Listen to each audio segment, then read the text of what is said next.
Capsule Corporation, hein. Capsule Corporation, voilà. T'es jaloux, bébert. Alors avant tout les amis, je suis rassuré. Vous savez pourquoi je suis rassuré ? Parce que vous voyez le filtre, le design, la qualité d'image qu'il y avait eu dans les 2 derniers épisodes de Dragon Ball Super qui lançait, on peut dire, le nouvel arc, tu vois ? Cette qualité qui a changé, un filtre bien plus... avec beaucoup plus d'ombre, les contours bien plus foncés, les dessins sont plus sérieux, et même des dessins qui seront ratés, par exemple, au loin, paraîtront moins ratés vu que la qualité d'image est meilleure. Et ben, dans la preview de l'épisode 80, la preview à la fin de l'épisode dernier, celui qui a annoncé celui d'aujourd'hui, il n'y avait plus ce filtre. Et vous avez vu dans ma dernière vidéo, j'ai dit, oula, ils ont commencé à nous arnaquer comme un kebab qui vient d'ouvrir, qui nous fait sa canette moins chère. Sauf que là, en fin de compte, non! Et j'étais content de voir ça, parce que c'est un détail pour certains. Mais pour moi, c'est énorme de voir ce filtre toujours présent. Donc je suis clairement rassuré de me dire que c'est quelque chose qui a l'air de durer, et j'espère que la qualité continuera comme ça. En termes d'image, ça fait plaisir. C'est au tour de Gohan d'aller combattre ce nouveau petit loupard là-bas en face. Et le loup, là, son adversaire, il avait l'air d'être bien plus coriace que le premier. Déjà, il avait l'air d'avoir des intentions malsaines, très rapidement, une envie de meurtrière, assassineuse, ça se dit pas, j'allais dire ça. Et directement, on est mis dans l'ambiance avec un Gohan sérieux, prêt à se battre. Chose qui n'existait pas depuis depuis quand ? Rappelle-le-moi. Et franchement, là, on se moquait des dessins de la tête de Gohan, sans mèche, la mèche en pierre. Mais non! Là, Gohan, il avait l'air quand même bien plus sérieux, dans un design de muscles, combattant, et ça faisait plaisir de voir Gohan, qui commençait à réfléchir en tant que tacticien dans un combat. Donc qu'est-ce qui s'est passé ? Gohan est arrivé dans le ring, et il a préparé déjà une petite stratégie d'avant-combat. Mais ça se voit qu'il manquait d'expérience, mais surtout, un détail qui m'a frappé, c'est que Gohan n'est pas toujours préparé aux vices adverses. C'est-à-dire que Gohan, quand il combat quelqu'un, il le fait avec sa propre pensée au départ, avant qu'il réveille sa colère et son potentiel, et à partir de ce moment-là, Gohan peut ensuite être paré à toute éventualité. Ça veut dire, l'adversaire, il peut te faire un truc malsain, une petite feinte d'escroc et tout, il va pas se faire arnaquer, comme on avait pu le voir avec Cell, les mini-Cell et tout ça à l'époque, lorsque Gohan s'était énervé. Mais là, Gohan, il a commencé son combat en se disant, je vais analyser l'adversaire. Et à l'aide de ça, je vais ensuite voir ce que je peux faire. Goku, connaissant son fils et connaissant le combat, il a tout de suite compris que Gohan allait un petit peu avoir cette manière de penser. Il lui a rappelé, chose qu'il fait très souvent et depuis son enfance, Gohan, bats-toi à fond. C'est ce qu'à chaque fois il lui dit quand il y a un combat important. Et Gohan, en fin de compte, c'est ça qui fait son charme, c'est qu'il n'est pas réellement conscient de celui qu'il est. Il a déjà dit par le passé... c'est vrai que quand je m'énerve, il paraît que je me contrôle pas et que je peux devenir puissant, tu vois, des choses comme ça. Mais jamais de lui-même il a dit « je vais te détruire, je suis meilleur » et tout. Donc, c'est ça qui fait la force de quelqu'un, c'est comme dans la vie, une personne par exemple qui est humble, mais qui ne se rend pas compte de la vraie puissance ou du vrai talent qu'il peut avoir.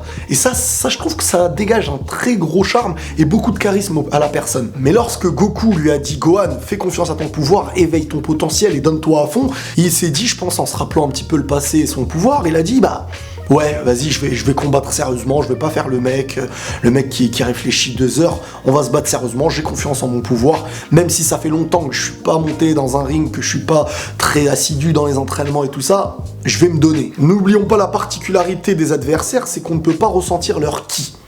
C'est un détail à savoir parce que c'est important par rapport à la suite du combat. Et directement, le combat commencé, Gohan qui se lance à fond vers son adversaire.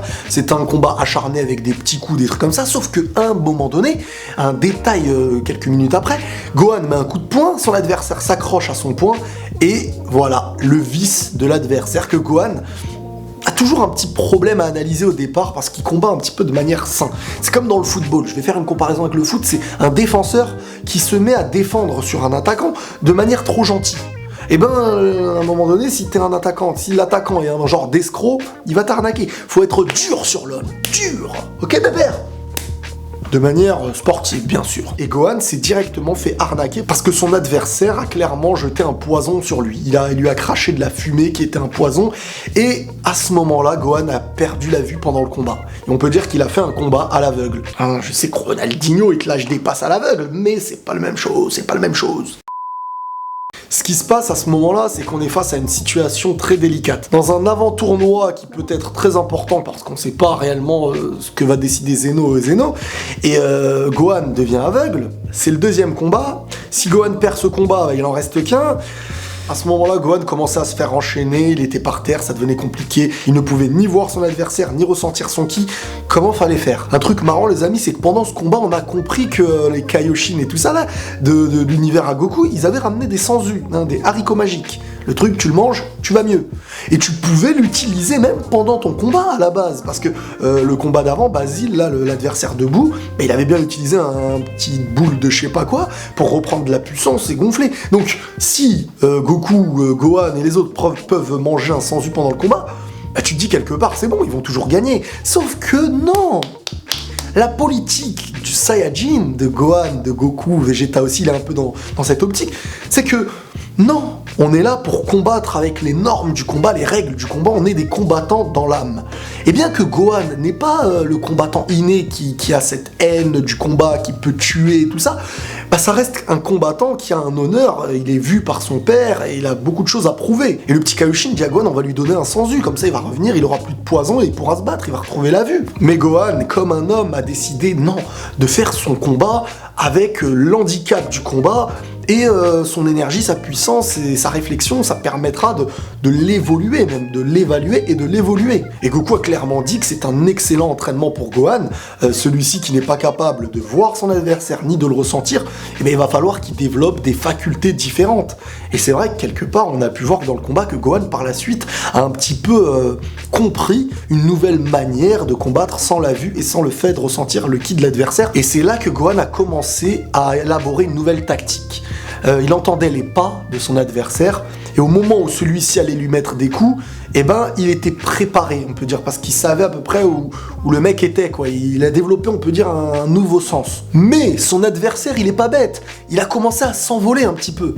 Et à partir du moment où tu t'envoles, bah, Gohan ne pouvait plus ressentir son ki, ça on le savait, ne pouvait plus le voir parce qu'il était aveugle, mais il ne pouvait plus entendre ses pas.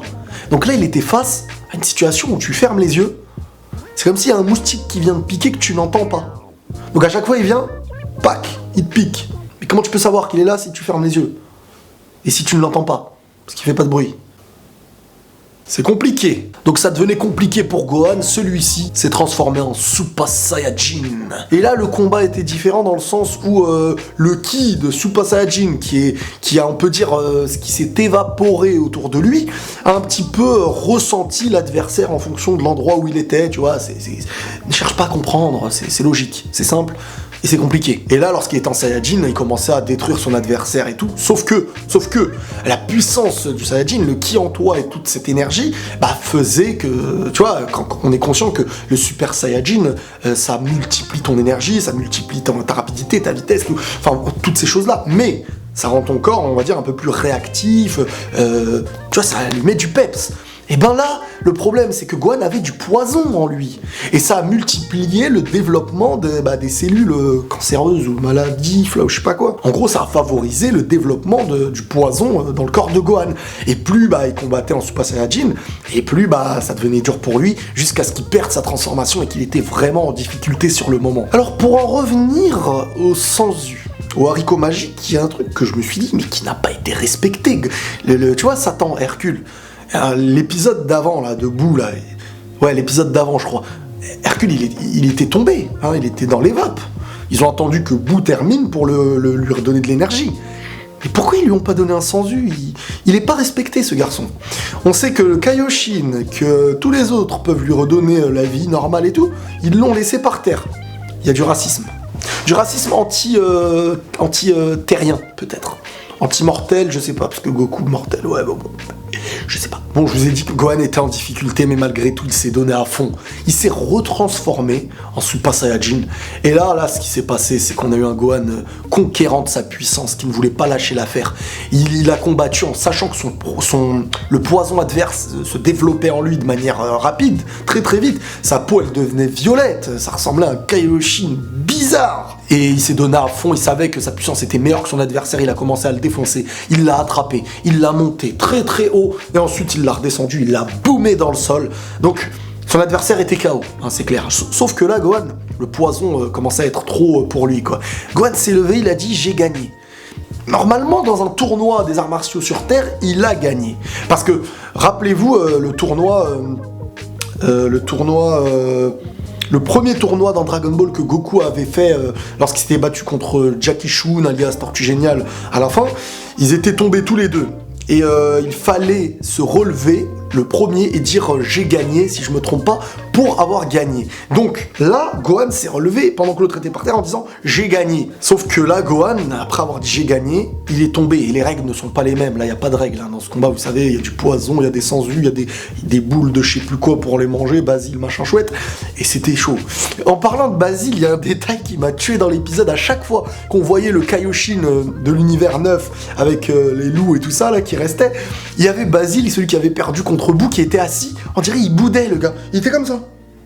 Il s'en remettait pas de son combat. Il remettait sa vie en question, le pauvre. Au début, il faisait le mariole. Après, comme toi, bébé, allez, dégage. Les deux adversaires étaient au sol et le grand prêtre est venu annoncer que c'était un match nul. Par contre, là, moi, j'aurais négocié. Hein. J'aurais négocié avec lui. Bon, je risquerais de perdre ma vie, mon univers et ma famille, mais bon. Donc, j'aurais pas négocié, en fait. Hein. T'aurais négocié, toi, ou pas? Donc, Goku donna enfin un senzu à Gohan, il lui redonna sa vie. Et là, j'ai bien aimé la réaction de Gohan qui, directement, a compris que, il n'avait pas gagné, on peut dire, le combat, bien qu'il ne l'avait pas perdu. Et il a clairement admis à Goku en disant un truc du style « j'ai pas été assez fort, excuse-moi ». Et Goku lui a dit « non, tu t'es bien battu ». Et Gohan, sur le moment, c'est sa remise en question. Je pense que cette petite séquence, c'est sa petite remise en question. Ne me saoulez plus, là, avec « il est de retour !» Voilà le meilleur moment de l'épisode, selon moi. Parce que beaucoup de gens pensent que c'est terminé. Il y a ceux aussi d'entre vous qui n'ont pas trop voulu réfléchir, qui se sont dit « ça y est, l'épisode est fini et tout ». Non. Le meilleur moment de l'épisode pour moi, et je vais vous dire même, je vais vous en parler en fonction de l'épisode, je vais pas rentrer dans une trop grosse explication, ni dans des trop grosses théories, mais peut-être que demain ou après-demain, je ferai une vidéo consacrée uniquement sur cette séquence qu'on va analyser ensemble. Mais pour le moment, je vais vous en parler en fonction de l'épisode et en fonction de ce qui a été dit. Le grand prêtre annonça avec une ambiance froide, une image propre, une caméra qui annonce le premier plan, le deuxième plan. Non, vraiment, ça a annoncé quelque chose de très important en disant que Zeno avait quelque chose de très important à annoncer. Avant de vous dire ce qui a été annoncé, j'ai toujours l'impression qu'en fin de compte, le grand prêtre dit les choses en disant que c'est Zeno qui fait. Indirectement, on dirait que c'est lui qui manipule Zeno. Je peux me tromper, hein, et je me trompe forcément peut-être même, mais j'ai toujours cette impression, parce que j'imagine mal tout le temps Zeno avoir une réflexion où ce mec-là, on dirait juste qu'il a le pouvoir d'exploser des choses, mais qu'il ne comprend rien, que c'est des bébés. Zeno, c'est le mental d'un bébé, il n'y a pas de réflexion, il n'y a rien du tout jusqu'à maintenant. Et c'est ce que j'aime. Oui, parce que beaucoup de gens pourraient croire que je critique quand je dis ça, mais c'est la touche Akira Toriyama, ça, je kiffe. C'est comme les adversaires, là, les petits loups, là, avec le pantalon et les bretelles, là. Je trouve ça stylé. C'est la marque d'Akira Toriyama, de mettre des animaux, de mettre des trucs comme ça. Et là, le fait de faire une chose qui n'a aucun sens, que personne n'oserait faire aussi dans une création, parce que tu touches à quelque chose qui n'a pas de sens. Par exemple, c'est comme si faire du plus grand des méchants, le plus grand des gentils, en fait. Dans la vraie vie, un bébé, c'est ce qui est de plus gentil et de innocent. Et dans un manga comme Dragon Ball, il peut en faire le plus dangereux de l'univers. Bien que Zeno, entre guillemets, est l'ami de Goku, c'est le plus dangereux de jusqu'à aujourd'hui qu'on a pu voir. Donc encore une fois, le grand prêtre, alias le porte-parole de Zeno, toujours en mode Zeno a dit, Zeno veut, Zeno... Mais on dirait que Zeno n'a jamais dit ces choses-là parfois, tu vois. On dirait que c'est lui qui manipule un tel pour que... Voilà, quoi. Après, je peux me tromper, hein.